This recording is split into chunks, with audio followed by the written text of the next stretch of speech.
Colors TV के popular show सहर होने को है कि एक्चुअल स्टोरी की अब शुरुआत होती है, जहां पर सहर बंटने वाली है माहिद और अपनी अम्मी कौसर के बीच में।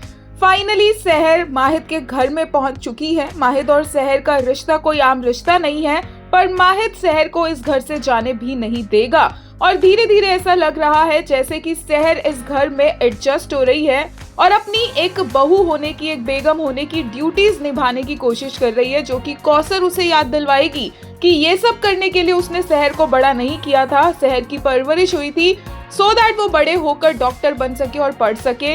लेकिन क्या सहर इन दोनों चीजों के बीच में बटकर रह जाएगी? माहिद को चूज करेगी या कौसर को चूज करेगी? अपनी पढ़ाई को चूज करेगी या अपने वाइफ होने को चूज करेगी?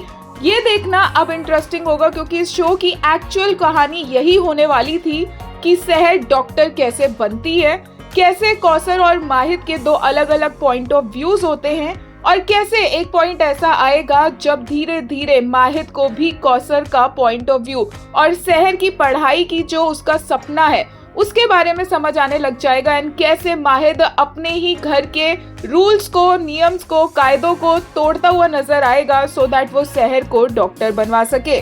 This is the real story. और इसी के साथ आज का एपिसोड फैंस को बहुत मजा आया देखने में।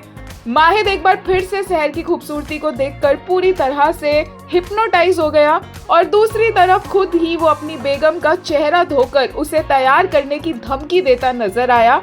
और तो और माहिद ने बोला कि अगर सहर उसका मजाक उड़ाने की सोच रही है बाहर, तो वो ऐसा ना सोचे। और सहर बोलती है कि वो तो साथ में लोगों के हंसेगी भी। काफी क्यूट रह रही है इनकी बैंटर्स। एक यूजर ने कहा, आई लव दिस पार्ट माहिद, सबके सामने आप हमारा मजाक बनाएगी। हमारा मजाक? सहर दांत निकाल के हंसेंगे भी। एक और यूजर ने कहा, Mahid being smitten for nth number of time. वहीं एक ने कहा, today's Meher scenes looked straight out of Wattpad novels, truly grumpy sunshine energy. He is the dark MMC kinda soft type for now. The dominating her by walking towards her looked really intense until Seher changed the mood by her savage replies.